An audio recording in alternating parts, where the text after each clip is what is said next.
Hi hello friends, welcome back to my YouTube channel. ನೋಡಿ, ಕರ್ನಾಟಕ ಲೋಕ ಸೇವಾ ಆಯೋಗದಿಂದ ಏನು PDO ಒಂದು ಎಕ್ಸಾಮಿನೇಷನ್ ಇತ್ತು. ಈ ಎಕ್ಸಾಮಿನೇಷನ್ಗೆ ಸಂಬಂಧಪಟ್ಟಂಗೆ ಅಡ್ಮಿಟ್ ಕಾರ್ಡ್ನ ರಿಲೀಸನ್ನು ಮಾಡಿದ್ದಾರೆ. ಈ ಒಂದು ಅಡ್ಮಿಟ್ ಕಾರ್ಡ್ನ ಯಾವ ರೀತಿಯಾಗಿ ಸುಲಭವಾಗಿ ಮೊಬೈಲ್ ಮೂಲಕ ಡೌನ್ಲೋಡ್ ಮಾಡ್ಕೊಳ್ಬೇಕಂತ ಈ ಒಂದು ವಿಡಿಯೋದಲ್ಲಿ ಮಾಹಿತಿಯನ್ನು ಕೊಡ್ತಾ ಇದ್ದೀನಿ.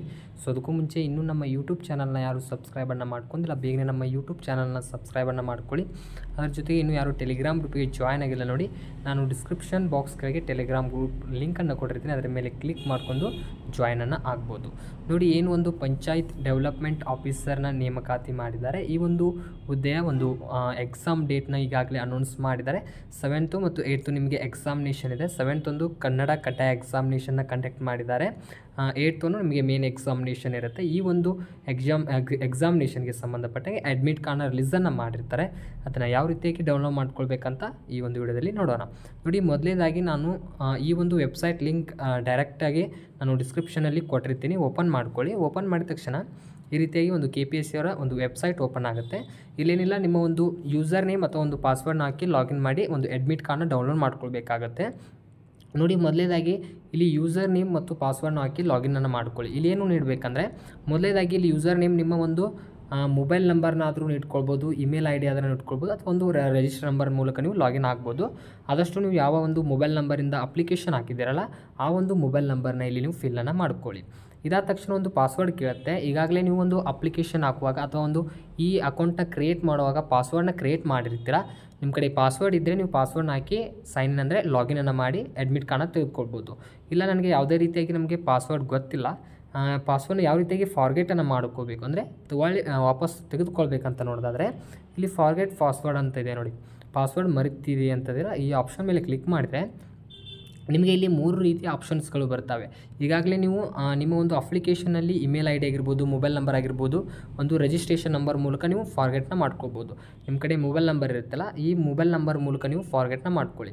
ಈ ಮೊಬೈಲ್ ನಂಬರ್ ಮೇಲೆ ಕ್ಲಿಕ್ ಮಾಡಿಕೊಂಡು ನಿಮ್ಮ ಒಂದು ಮೊಬೈಲ್ ನಂಬರ್ನ ಹಾಕ್ಕೊಳ್ಳಿ. ಯಾವ ಒಂದು ಅಪ್ಲಿಕೇಶನ್ಗೆ ಕೊಟ್ಟಿರಲ್ಲ ಆ ಮೊಬೈಲ್ ನಂಬರ್ನ ಹಾಕ್ಕೊಂಡು ಇಲ್ಲಿ ಸಬ್ಮಿಟ್ ಮೇಲೆ ಕ್ಲಿಕ್ ಮಾಡಿದರೆ ನಿಮಗೆ ಮುಂದಿನ ಒಂದು ಪ್ರೊಸೆಸ್ ಅಂದರೆ OTP ಬರುತ್ತೆ. ಆ OTP ಹಾಕಿ ನಿಮ್ಮ ಒಂದು ಪಾಸ್ವರ್ಡ್ನ ಮತ್ತೊಮ್ಮೆ ಕ್ರಿಯೇಟನ್ನು ಮಾಡ್ಕೊಳ್ಳಿ. ಈ ರೀತಿ ಕ್ರಿಯೇಟ್ ಮಾಡ್ಕೊಳ್ಳಿ. ಇಲ್ಲ, ನಮ್ಮ ಕಡೆ ಯೂಸರ್ ನೇಮ್ ಮತ್ತು ಪಾಸ್ವರ್ಡ್ ಎರಡೂ ಇದೆ ಅಂದರೆ ಈ ಎರಡು ಡೀಟೇಲ್ಸನ್ನು ಇಟ್ಕೊಂಡು ಇಲ್ಲಿ ಏನು ಕ್ಯಾಪ್ಚಾ ಇದೆ ನೋಡಿ, ಈ ಸಂಖ್ಯೆಯನ್ನು ಇಲ್ಲಿ ಫಿಲ್ಲನ್ನು ಮಾಡಿ ಸೈನ್ ಇನ್ ಮೇಲೆ ಕ್ಲಿಕ್ಕನ್ನು ಮಾಡ್ಕೊಳ್ಳಿ. ನೋಡಿ, ಸೈನ್ ಇನ್ ಮೇಲೆ ಕ್ಲಿಕ್ ಮಾಡಿದರೆ ನೆಕ್ಸ್ಟ್ ನಿಮಗೆ ಒಂದು ಇನ್ಸ್ಟ್ರಕ್ಷನ್ಸ್ ಬರುತ್ತೆ. ಕೆಳಗೆ ಸ್ಕ್ರೋಲ್ ಮಾಡ್ಕೊಂಡು ಇಲ್ಲಿ ಅಗ್ರಿ ಮೇಲೆ ಕ್ಲಿಕ್ ಮಾಡ್ಕೊಂಡು ಗೋ ಮೇಲೆ ಕ್ಲಿಕ್ ಮಾಡ್ಕೊಳ್ಳಿ. ನೋಡಿ, ಗೋ ಮೇಲೆ ಕ್ಲಿಕ್ ಮಾಡಿದ ತಕ್ಷಣ ಈ ರೀತಿಯಾಗಿ ಬರುತ್ತೆ. ಓಕೆ ಮೇಲೆ ಕ್ಲಿಕ್ ಮಾಡ್ಕೊಳ್ಳಿ. ಓಕೆ ಮಾಡಿದ ತಕ್ಷಣ ನಿಮ್ಮ ಒಂದು ಡ್ಯಾಶ್ಬೋರ್ಡ್ ಓಪನ್ ಆಗುತ್ತೆ. ನಿಮ್ಮ ಒಂದು ಯೂಸರ್ ID ಜೊತೆಗೆ ನಿಮ್ಮ ನೇಮ್ ಆಗಿರ್ಬೋದು, ನಿಮ್ಮ ಒಂದು ಡ್ಯಾಶ್ಬೋರ್ಡ್ ಓಪನ್ ಆಗುತ್ತೆ. ಇಲ್ಲಿ ಏನು ಮಾಡಬೇಕಂದ್ರೆ ಡೈರೆಕ್ಟಾಗಿ ಇಲ್ಲಿ ಸ್ಕ್ರೋಲನ್ನು ಮಾಡ್ಕೊಳ್ಳಿ. ಇಲ್ಲಿ ಸ್ಕ್ರೋಲ್ ಮಾಡಿ ಇಲ್ಲಿ ನಿಮಗೆ ಇಷ್ಟು ಆಪ್ಷನ್ಸ್ಗಳಿರ್ತವೆ, ಎಲ್ಲ ಒಂದು ಆಪ್ಷನ್ಸ್ಗಳಿರ್ತವೆ. ನಿಮಗೆ ಏನಾದರೂ ಕಡ್ಡಾಯ ಕನ್ನಡ ಈಗಾಗಲೇ ನೀವು ಬರೆದಿದ್ದರೆ ಒಂದು ಕಡ್ಡಾಯ ಕನ್ನಡ ಸರ್ಟಿಫಿಕೇಟ್ನ ಇಲ್ಲಿ ನೀವು ಡೌನ್ಲೋಡ್ ಮಾಡ್ಕೊಳ್ಬೋದು. ಅದರ ಜೊತೆಗೆ ಏನೊಂದು PDO ಎಕ್ಸಾಮಿನೇಷನ್ ಇದೆ, ನಾನ್ ಕಲ್ಯಾಣ ಕರ್ನಾಟಕ ಅಭ್ಯರ್ಥಿಗಳಿಗೆ ಇಲ್ಲಿ ಒಂದು ಅಡ್ಮಿಟ್ ಕಾರ್ಡ್ ಅಂತ ಆಪ್ಷನ್ ಇದೆ ನೋಡಿ. ಈ ಒಂದು ಅಡ್ಮಿಟ್ ಕಾರ್ಡ್ ಅಂತ ಆಪ್ಷನ್ ಇದೆಯಲ್ಲ, ಇದರ ಮೇಲೆ ಕ್ಲಿಕ್ ಮಾಡ್ಕೊಳ್ಳಿ. ನೋಡಿ, ಇದರ ಮೇಲೆ ಕ್ಲಿಕ್ ಮಾಡಿದರೆ ನಿಮಗೆ 2 ರೀತಿಯ ಒಂದು ಆಪ್ಷನ್ಸ್ಗಳು ಬರ್ತವೆ. ನೋಡಿ, ಇಲ್ಲಿ 2 ರೀತಿಯ ಆಪ್ಷನ್ಸ್ ಬರ್ತಾ ಇದೆ. ಒಂದು ಅಡ್ಮಿಟ್ ಕಾರ್ಡ್ ಅಂದರೆ ಒಂದು ಪ್ರವೇಶ ಪತ್ರ, ಒಂದು ಲಿಪಿಕಾರರ ಪ್ರವೇಶ ಪತ್ರ ಸ್ಕ್ರೈಬ್ ಅಡ್ಮಿಟ್ ಕಾರ್ಡ್ ಅಂತ ಬರುತ್ತೆ. ಇವರು ಲಿಪಿಕಾರರ ಪ್ರವೇಶ ಪತ್ರ ಇಲ್ಲಿ ಸಪ್ರೇಟಾಗಿ ಡೌನ್ಲೋಡ್ ಮಾಡ್ಕೊಳ್ಳಿ. ಯಾರು ಅಂತ ಅಭ್ಯರ್ಥಿಗಳಿದ್ದಿರಲ್ಲ ಅವರಲ್ಲಿ ಸಪ್ರೇಟಾಗಿ ಇಲ್ಲಿ ಡೌನ್ಲೋಡ್ ಮಾಡ್ಕೊಳ್ಳಿ. ಇನ್ನುಳಿದ ಅಭ್ಯರ್ಥಿಗಳು ಇಲ್ಲಿ ಅಡ್ಮಿಟ್ ಕಾರ್ಡ್ ಅಂತ ಆಪ್ಷನ್ ಇದೆ ನೋಡಿ, ಇದ್ರ ಮೇಲೆ ಕ್ಲಿಕ್ ಮಾಡ್ಕೊಳ್ಳಿ. ನೋಡಿ, ಅಡ್ಮಿಟ್ ಕಾರ್ಡ್ ಮೇಲೆ ಕ್ಲಿಕ್ ಮಾಡಿದ ತಕ್ಷಣ ನೆಕ್ಸ್ಟು ಈ ರೀತಿಯಾಗಿ ಪೇಜ್ ಓಪನ್ ಆಗುತ್ತೆ. ಇಲ್ಲಿ ನಿಮ್ಮ ಒಂದು ಅಧಿಸೂಚನೆ ವಿವರಗಳನ್ನು ನೀಡಿಕೊಂಡು ನಿಮ್ಮ ಅಡ್ಮಿಟ್ ಕಾರ್ಡ್ನ ಡೌನ್ಲೋಡ್ ಮಾಡ್ಕೊಳ್ಬೇಕಾಗುತ್ತೆ. ನೋಡಿ, ಮೊದಲೇದಾಗಿ ಒಂದು ಅಧಿಸೂಚನೆ ಸಂಖ್ಯೆ ಅಂತ ಕೇಳ್ತಾ ಇದೆ. ಇದ್ರ ಮೇಲೆ ಕ್ಲಿಕ್ ಮಾಡ್ಕೊಂಡು ಇದರಲ್ಲಿ ಒಂದೇ ಆಪ್ಷನ್ ಇದೆ, ಇದರ ಮೇಲೆ ಕ್ಲಿಕ್ ಮಾಡ್ಕೊಳ್ಳಿ. ಇದ್ರ ಮೇಲೆ ಕ್ಲಿಕ್ ಮಾಡಿದ ತಕ್ಷಣ ಒಂದು ಪರೀಕ್ಷೆ ದಿನಾಂಕವನ್ನು ಇಲ್ಲಿ ನೀಡ್ಕೊಳ್ಳಿ ಅಂತ ಹೇಳ್ತಾ ಇದೆ. ಈಗಾಗಲೇ ಕಡ್ಡಾಯ ಕನ್ನಡ ಎಕ್ಸಾಮಿನೇಷನ್ ಯಾರು ಬರೆದಿಲ್ಲ ನಿಮಗೆ 2 ರೀತಿಯ ಆಪ್ಷನ್ಸ್ಗಳು ಬರ್ತವೆ. ಅಂದರೆ 2 ರೀತಿ ಅಂದರೆ 8th ಮತ್ತು 7th ಎರಡೂ ನೀವು ಡೌನ್ಲೋಡ್ ಮಾಡೋದು ಆಪ್ಷನ್ ಬರುತ್ತೆ.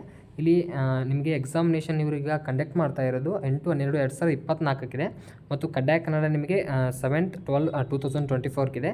ಎರಡೂ ನಿಮಗೆ ಇಲ್ಲಿ ಶೋ ಆಗುತ್ತೆ. ಈ ಒಂದು ಆಪ್ಷನ್ ಮೇಲೆ ಕ್ಲಿಕ್ ಮಾಡ್ಕೊಳ್ಳಿ. ಈ ಆಪ್ಷನ್ ಮೇಲೆ ಕ್ಲಿಕ್ ಮಾಡ್ಕೊಂಡು ಏನಿಲ್ಲ, ಇಲ್ಲಿ ಒಂದು ಡೌನ್ಲೋಡ್ ಪ್ರವೇಶ ಪತ್ರ ಅಂತ ಆಪ್ಷನ್ ಇದೆ, ಇದ್ರ ಮೇಲೆ ಕ್ಲಿಕ್ ಮಾಡ್ಕೊಳ್ಳಿ. ನೋಡಿ, ಇದ್ರ ಮೇಲೆ ಕ್ಲಿಕ್ ಮಾಡಿದರೆ ನಿಮ್ಮ ಒಂದು ಅಡ್ಮಿಟ್ ಕಾರ್ಡ್ ಇಲ್ಲಿ ರಿಲೀಸ್ ಆಗುತ್ತೆ. ಈ ರೀತಿಯಾಗಿ ನಿಮ್ಮ ಅಡ್ಮಿಟ್ ಕಾರ್ಡ್ನ ಅವರು ರಿಲೀಸನ್ನು ಮಾಡಿರ್ತಾರೆ. ನೀವು ಪ್ರತಿಯೊಂದು ಇನ್ಸ್ಟ್ರಕ್ಷನ್ಸ್ನ ಓದ್ಕೊಂಡು ನೀವು ಫಾಲೋನ ಮಾಡ್ಕೊಳ್ಬೇಕಾಗುತ್ತೆ.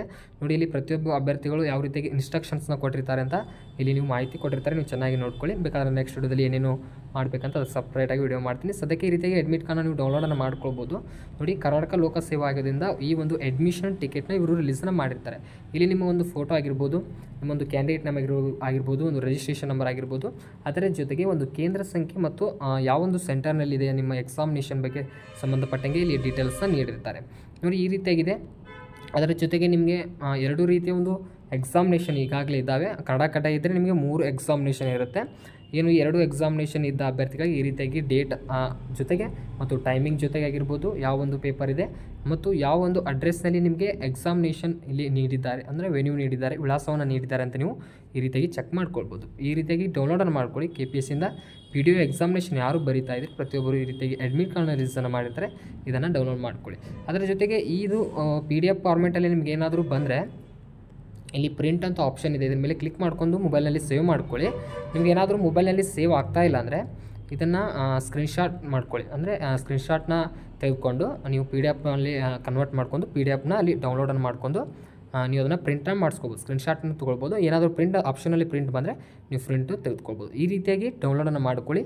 ಈ ಒಂದು KPSC PDO ರಿಕ್ರೂಟ್ಮೆಂಟ್ಗೆ ಸಂಬಂಧಪಟ್ಟಂಗೆ ನಾನು ಇದರಲ್ಲಿ ಅಡ್ಮಿಟ್ ಕಾರ್ಡ್ ಯಾವ ರೀತಿಯಾಗಿ ಡೌನ್ಲೋಡ್ ಮಾಡ್ಕೊಳ್ಬೇಕಂತ ತಿಳಿಸಿದ್ದೀನಿ. ಏನಾದರೂ ಡೌಟ್ಸ್ ಇದ್ದರೆ ಆದಷ್ಟು ಕಮೆಂಟ್ ಸೆಕ್ಷನಲ್ಲಿ ಕಮೆಂಟ್ ಮಾಡಿ. ಈ ವಿಡಿಯೋ ಇಷ್ಟ ಆದರೆ ಲೈಕ್ ಮಾಡಿ, ನಿಮ್ಮ ಸ್ನೇಹಿತರಿಗೆ ಶೇರ್ ಮಾಡಿ ಅಂತ ಹೇಳ್ತಾ ಮುಂದಿನ ವಿಡಿಯೋದಲ್ಲಿ ಸಿಗೋಣ. ಅಲ್ಲಿವರೆಗೂ ನಮಸ್ಕಾರಗಳು.